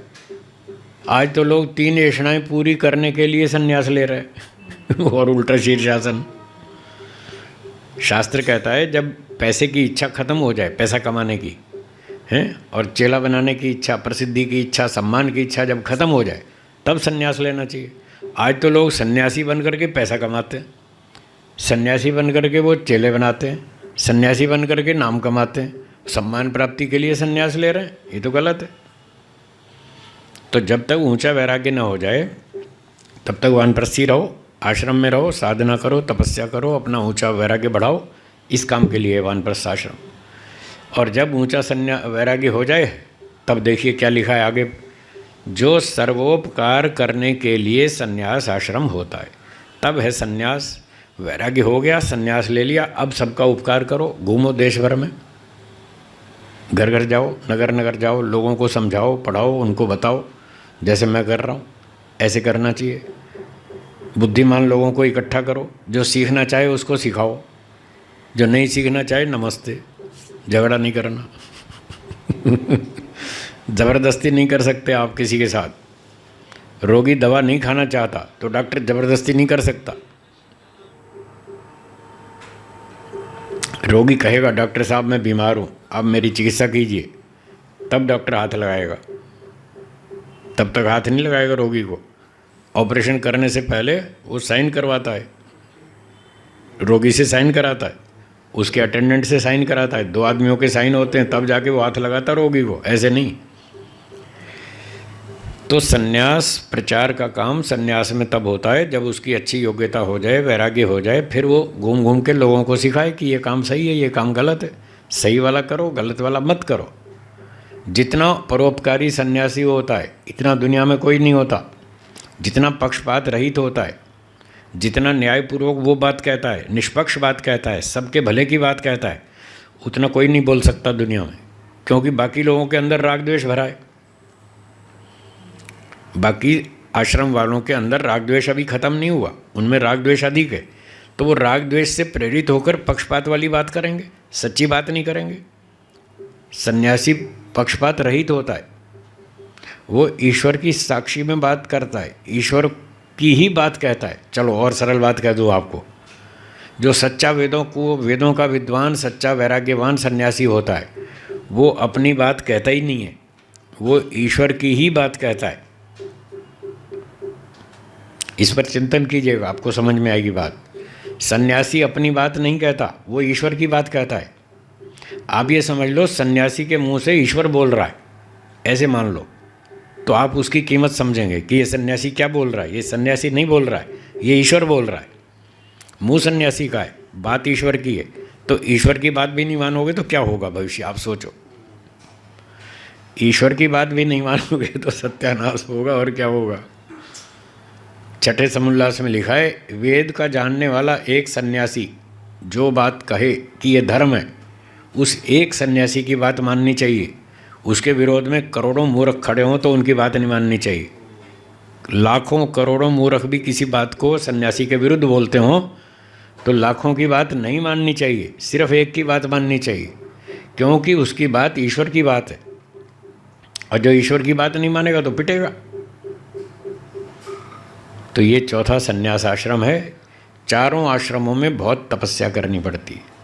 सत्यार्थ प्रकाश में लिखा है, जो सन्यासी होकर सच नहीं बोलता वो नरक में जाएगा। जो सन्यासी होकर के वेदों की बात नहीं करता, अपनी मनमानी बात करता है, झूठ छल कपट करता है, उसका तो सर्वनाश होगा, वो तो नरक में जाएगा। तो उसको भी बहुत सावधान रहना पड़ता है।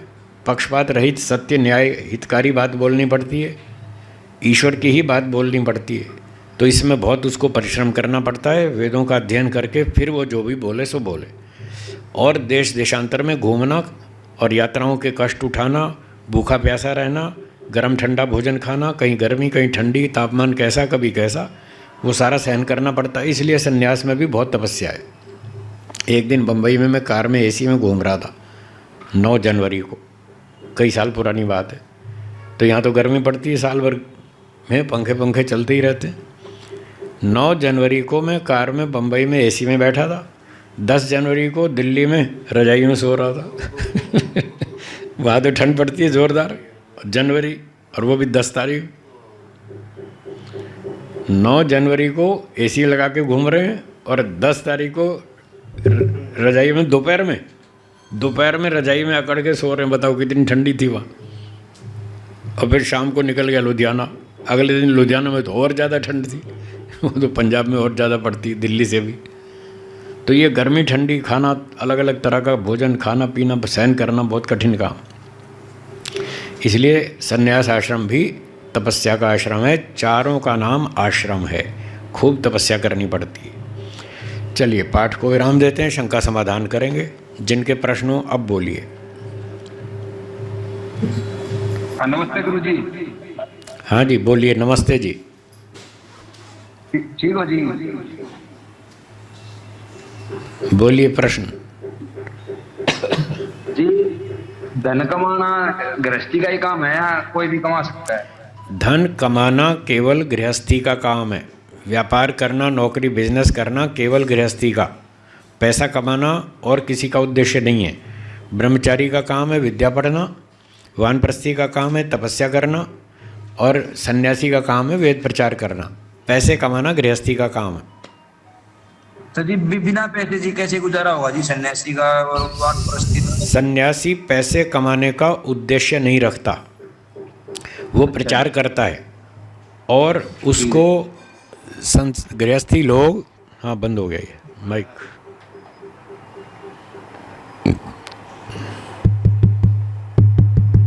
हाँ, तो मैं ये कह रहा हूँ, सन्यासी लोग निष्काम भाव से प्रचार कार्य करते हैं और गृहस्थी लोग उनको खाना पीना, किराया भाड़ा, दान दक्षिणा अपने आप दे देते हैं। बस जीवन रक्षा की चिंता वो गृहस्थी लोग करते हैं, सन्यासी को कोई चिंता नहीं है।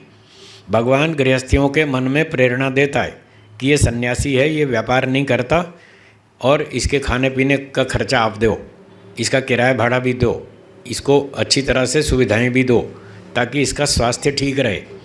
इसका स्वास्थ्य ठीक रहेगा तो ये देश में काम करेगा और आपके लिए फ़ायदेमंद होगा। इसलिए वो पैसे कमाने का लक्ष्य नहीं रखता और समाज के लोग उसको सहयोग दे देते हैं। ठीक है जी, बहुत बहुत धन्यवाद स्वामी जी। धन्यवाद जी। और किसका प्रश्न है बोलिए। स्वामी जी नमस्ते जी। नमस्ते जी। मैं धर्मदेव बोल रहा था जी रोहतक से। हाँ बोलिए। अनार्ष ग्रंथ जो है, हाँ जी, आर्ष और अनार्ष ग्रंथों का आपने किया ना जी जिक्र जी। हाँ जी, हाँ जी। तो आर्ष ग्रंथ तो वो अथा योगम शास्त्रम अथा त्रिविद्या का, तो ये आर्ष ग्रंथ जी। आप पूछ रहे हैं कि आर्ष ग्रंथ कौन से और अनार्ष कौन से, यही पूछ रहे हैं? तो आर्ष ग्रंथ वो हैं जो ऋषियों के लिखे हैं, ऋषियों द्वारा लिखे गए ग्रंथ, जैसे मनुस्मृति, सत्यार्थ प्रकाश, ऋग्वेद आदि भाष्य भूमिका, महर्षि दयानंद जी के ग्रंथ, और भी ऋषियों के ग्रंथ, दर्शन, उपनिषद आदि आदि, ब्राह्मण ग्रंथ, ये सारे ऋषियों के ग्रंथ हैं। इनका नाम है आर्ष ग्रंथ। और बाकी जो सामान्य लोग लिख रहे हैं आजकल, ये अनार्ष है। ठीक है, श्री गणेशाय नमः, श्री हरे नमः, ये वाले जो अनाथ ग्रंथ में आ जाएंगे सारे। हाँ, बाकी जो ऋषिकृत नहीं है वो अनार्ष। ठीक है। और जो अनार्ष है उसमें ये ध्यान रखना है कि जैसे कोई सामान्य विद्वान है, उन्होंने कोई पुस्तक लिखी और ठीक है। उनकी बातें जितने प्रतिशत वेदों के अनुकूल हैं उतनी तो मान ठीक है। लेंगे, यद्यपि वो सीधा आर्ष ग्रंथ नहीं है, परंतु ठीक है। वो ऋषियों के अनुकूल होने से मान्य है। अगर एक विद्वान की पुस्तक में 10 बातें लिखी हैं, 10 में से 8 वेदानुकूल हैं, ऋषियों के अनुकूल हैं, तो 10 बातें मान्य हैं और 2 बातें छोड़ देंगे, जो विरुद्ध हैं वो छोड़ देंगे। ऐसे चलना चाहिए। ठीक है जी, धन्यवाद। और किसकी शंका है? ठीक है। और किसी की शंका है? बोलिए।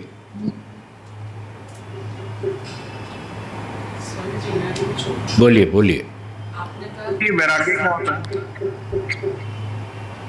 हाँ, क्या पूछ रहे हैं? वैराग्य का मतलब क्या पूछ रहे हैं? सुनाई नहीं दिया, फिर से बोलिए। मैं प्रमोद बात कर रहा हूँ पुणे से। वैराग्य के बारे में थोड़ा बताएंगे? वैराग्य के बारे में ये है कि संसार के सुख भोगने की कोई इच्छा नहीं बची।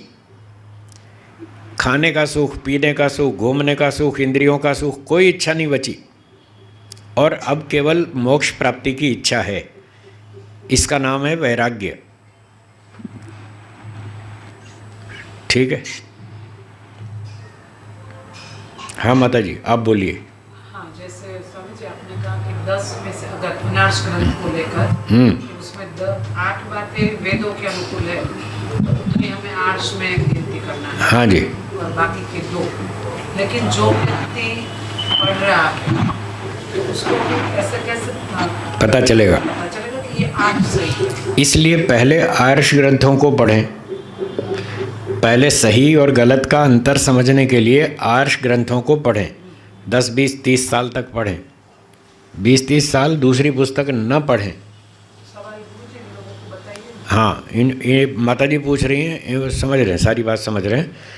माता जी पूछ रही हैं आर्ष ग्रंथ में और अनार्ष ग्रंथ में जो बात बताई थी अनार्ष ग्रंथों की, उसमें से 10 में से 8 तो ठीक थी और 2 गलत थी। तो सामान्य व्यक्ति को पता कैसे चलेगा कौन सी ठीक और कौन सी गलत? ये प्रश्न है माता जी का। अब उत्तर ये है कि जब तक ये पहचान करने की योग्यता न बन जाए कि ये बात ठीक है, आर्ष है, और ये बात गलत है, ऋषियों के विरुद्ध है, जब तक इतनी योग्यता न बन जाए तब तक दूसरी पुस्तकें न पढ़ें। पहले आर्ष ग्रंथ ही पढ़ें केवल और अपनी योग्यता बनाएं 10, 20, 30 साल। जब योग्यता बन जाए और समझ में आ जाए कि हाँ ये सही बात है, ये गलत बात है, तब फिर दूसरी पुस्तकों को पढ़ सकते हैं। अब सीधी आर्ष पुस्तक पढ़ते हैं ऋषियों के, तो वो सीधी समझ में नहीं आती, क्योंकि पढ़ने वालों का स्तर उतना भी नहीं है और पुस्तकों का, ऋषियों के ग्रंथों का स्तर ऊंचा है। तो फिर वर्तमान में जो विद्वान उपलब्ध हैं, फिर उनकी सहायता लें, उनमें से छांटें कि कौन सा व्यक्ति ऋषियों के अनुकूल लिखता बोलता है, ऐसे सहायता लें उनकी। वो तो छांट आपको करनी पड़ेगी, इतनी तो करनी पड़ेगी। इतनी योग्यता तो होनी चाहिए कि आप इतना पहचान कर सकें कौन सा विद्वान वेदों और ऋषियों के अनुकूल लिखता बोलता है और कौन सा ऋषियों के विरुद्ध बोलता लिखता है। तो मोटी मोटी पहचान हो जाए, फिर उस विद्वान की सहायता लें।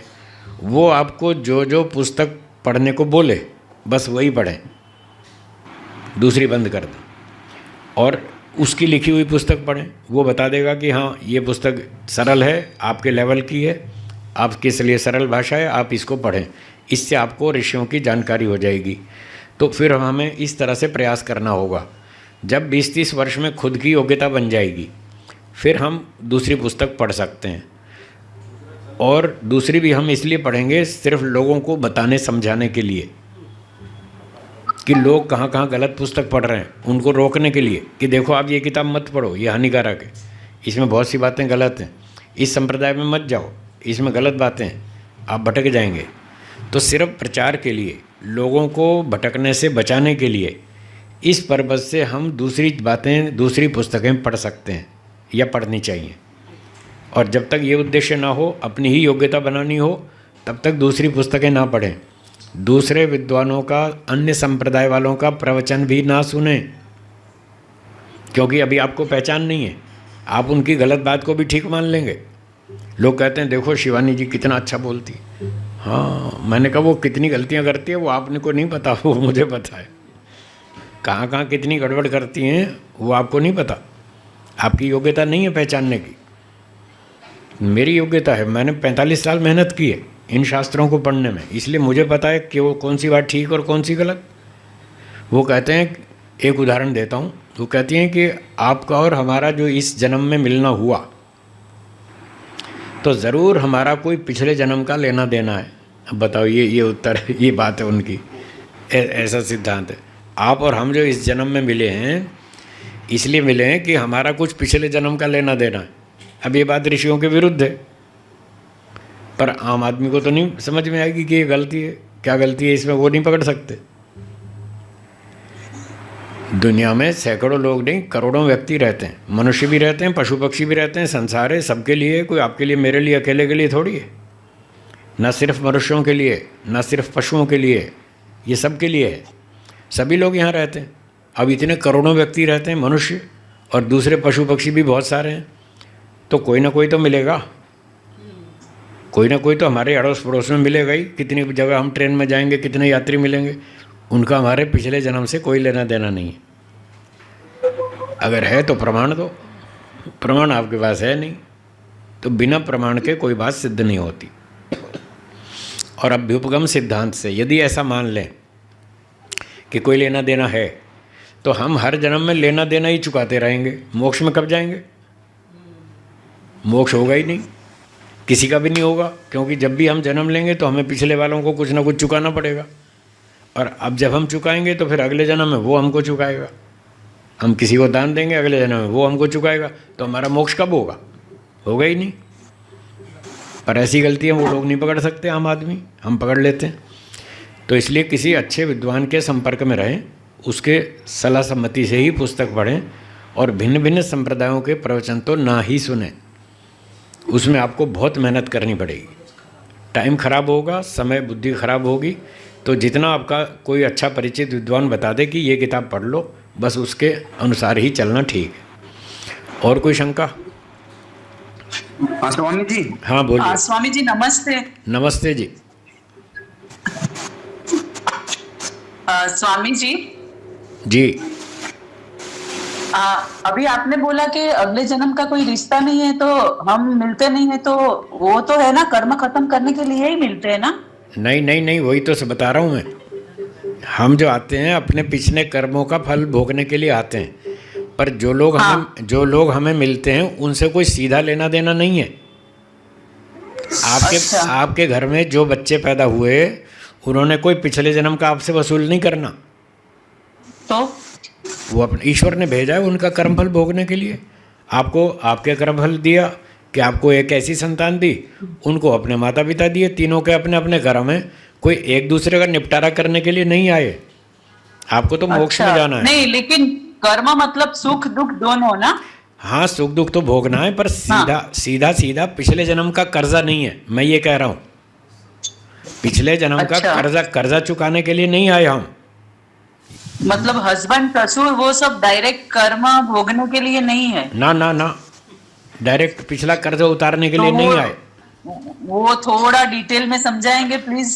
अब डिटेल के लिए टाइम नहीं है, 12 बज चुके हैं। एक आध प्रश्न और है किसी का, संक्षेप में बता देता हूँ, बाकी शाम को बताएंगे। शाम की क्लास में, ठीक है? ओके। हाँ, और एक आध प्रश्न किसका है? और ऑनलाइन किसी का है? हाँ जी, नमस्ते। नमस्ते। हाँ नमस्ते जी। आर्ष ग्रंथ है? गीता नंबर 9। क्या पूछ रहे हैं? गीता आर्ष ग्रंथ है ये पूछ रहे हैं? हाँ जी, मैं ये पूछ रहा हूँ, क्या गीता आर्ष ग्रंथ है? गीता आर्ष ग्रंथ है, पर उसमें 90% मिलावट है। 90%। गीता में करीब 700 श्लोक हैं। ओरिजिनल श्लोक जो आर्ष थे ऋषि के लिखे हुए थे व्यास जी के, वो 60-70 ही हैं और 90% मिलावट है। 60-70 असली और 630 नकली। आप बताओ क्या क्या ढूंढते फिरोगे, कौन सी सच कौन सी झूठ। इसलिए गीता मत पढ़िए। अच्छा जी। ठीक है, गीता मत धन्यवाद पढ़िए। स्वामी जी। स्वामी जी एक बात स्वामी जी, जो आप गीता से समझना चाहते हैं वो सत्यार्थ प्रकाश पढ़िए, उससे आपको गीता से 10 गुना बढ़िया मिलेगा। हाँ स्वामी जी, जी एक हाँ जी। शंका थी। अब ऑनलाइन प्रश्नों को पूरा कर दिया।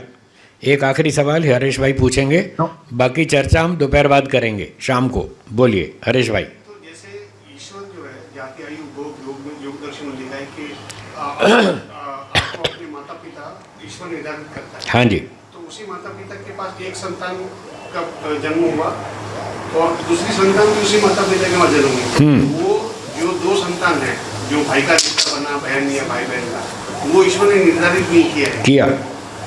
जो ईश्वर ने दिया, सगा भाई दिया एक ही माता पिता के यहाँ, वो रिश्ता ईश्वर ने बनाया। फिर बच्चे बड़े हो गए, उन्होंने शादी कर ली। शादी जो के लिए जो पात्र चुना वो उन्होंने स्वयं चुना। जैसे आप कार खरीदने जाते हैं तो अपनी चॉइस की कार खरीदते हैं, कंप्यूटर खरीदते हैं, मोबाइल फ़ोन खरीदते हैं, अपनी पसंद का खरीदते हैं, जो आपको ठीक लगता है वो खरीदते हैं। वो ईश्वर ने नहीं कहा कि तुम यही कार खरीदो, तुम यही मोबाइल खरीदो, वो तो आपकी इच्छा है। जैसे मोबाइल कंप्यूटर आप अपनी इच्छा से खरीदते हैं, ऐसे ही शादी जो करते हैं वो स्वयं अपनी इच्छा से ढूंढ के करते हैं। जो पात्र आपको पसंद आता है आप उससे करते हैं। कहीं कहीं माता पिता डिसाइड कर देते हैं भाई ये लड़की अच्छी है तुम इससे शादी कर लो, तो वो माता पिता की इच्छा होती है, आपकी अपनी इच्छा होती है। वो हमारा बनाया रिश्ता है, वो ईश्वर का नहीं है, वो ईश्वर ने नहीं थोपा है। हाँ, जो माँ दी है वो तो ईश्वर ने दी है। माँ ढूंढने के लिए चॉइस नहीं है आपको कि मैं इस माता पिता के यहाँ जन्म लेना चाहता हूँ, ये चॉइस नहीं है आपके हाथ में, वो ईश्वर के पास है। और जो भाई दिया आपको जिस माता पिता के यहाँ, वो ईश्वर ने दिया। वो रिश्ते ईश्वर के बनाए हैं। माता पिता, भाई बहन, चाचा चाची, मौसी मौसा, बुआ फूफा, ये सारे रिश्ते तो ईश्वर ने बना दिए। जन्म होते ही कई सारे रिश्ते एक साथ हो जाते हैं पैदा होते ही धड़ाधड़ कई रिश्ते एक साथ बन जाते हैं। तो जो ईश्वर के कारण माता पिता मिले तो उस वजह से जितने भी रिश्ते बने वो ईश्वर प्रदत्त हैं। बाद में आप दोस्त बनाते हैं, वो आपकी चॉइस है। किससे दोस्ती करना किससे नहीं करना वो आपकी पसंद है। किससे शादी करना किससे नहीं करना वो आपकी पसंद है। ऐसे समझना चाहिए। लोग कहते हैं भगवान रिश्ते ऊपर बनाता है और लड़ाई करने के लिए नीचे आते हैं ये तो मजाक की बात थी। लड़ने के लिए नहीं आते, ना ईश्वर ऊपर बनाता है, वो हम खुद ही बनाते हैं। तो ईश्वर सिर्फ उस माता पिता के वहाँ जन्म देना वो निर्धारित करेगा। उस माता पिता के पास उसको कौन सा भाई मिलेगा कौन सा बहन का वो निर्धारित नहीं करता। जो पहले से भाई बहन वहाँ बच्चे पहले से हैं, हाँ। वो तो ईश्वर ने पैदा करते ही भाई बना दिया, बहन भी बना दी, वो ईश्वर ने डिसाइड किया। अब आपके जन्म के बाद 3 वर्ष बाद एक और बच्चा पैदा किया माता पिता ने, वो भी ईश्वर ने भेजा है। तो उसके साथ भी जो भाई का रिश्ता है वो भी ईश्वर ने बनाया। भाई बहन तो सब ईश्वर ही बनाएगा, हाँ, वो हमारी चॉइस में नहीं है। बाकी सिलेक्शन सिर्फ माता पिता का होगा, फिर वो जब जन्म हो जाए उसके बाद फिर जो रिश्ता बना वो अलग। लेकिन वो क्राइटेरिया तो नहीं लगता कि माता पिता भी देखूं, उसका भाई भी कौन सा है, उसकी बहन भी कौन सी है, और वो देख करके वो भेजता है या सिर्फ माता पिता देख करके? नहीं, माता पिता भाई बहन सब देखता है, सब देखता है। चाचा चाची भी देखता है। अच्छा। हाँ, वो सारे रिश्ते ईश्वर देख के फिर वहाँ भेजता है। मुख्य माता पिता होते हैं, बाकी चाचा चाची बाबा मामी वो भी सब देखता है। तो उसका अर्थ ऐसा समझिए कि जैसे 2 भाई 3 भाई हो या 2 बहन हो 1 भाई हो, अब उसमें कोई एक जो आर्थिक रूप से कमजोर है तो वो उसको सहायता करता है, वो सब ईश्वर द्वारा बना हुआ है या फिर वो अपना कर्म है? ईश्वर ने कहा कि जो आर्थिक दृष्टि से कमज़ोर हो उस भाई की मदद करो। पहले अपने सगे भाई की मदद करो, जब उसकी पूर्ति हो जाए फिर पड़ोसी भाई की मदद करो, फिर पड़ोसी बहन की मदद करो, फिर रोगियों की मदद करो। ऐसे तो ऐसे ईश्वर कहता है आपके पास सामर्थ्य मैंने अधिक दिया है तो उस संपत्ति से दूसरों का भला करो ना।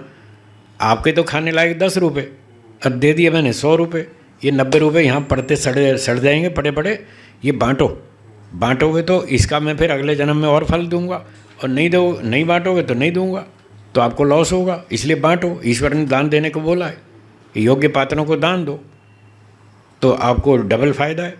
SBI में जमा करोगे तो पैसे यहीं रह जाएंगे, और अच्छे धर्म के काम में दोगे तो साथ जाएंगे, अगले जन्म में और उसका 10 गुना फल मिलेगा। इसलिए अच्छे काम करने चाहिए, दान देना चाहिए। पहले अपने परिवार की सुरक्षा करो, वो सब ठीक ठाक हो जाए, फिर बाहर वालों की मदद करो। तो समय समाप्त हुआ, यहाँ विराम देते हैं। अगली कक्षा शाम को 4:30 से 6 बजे तक चलेगी। ओम का उच्चारण करेंगे। ओम।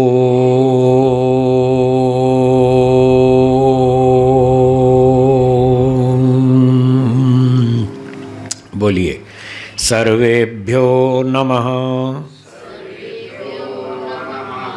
सबको सादर नमस्ते जी।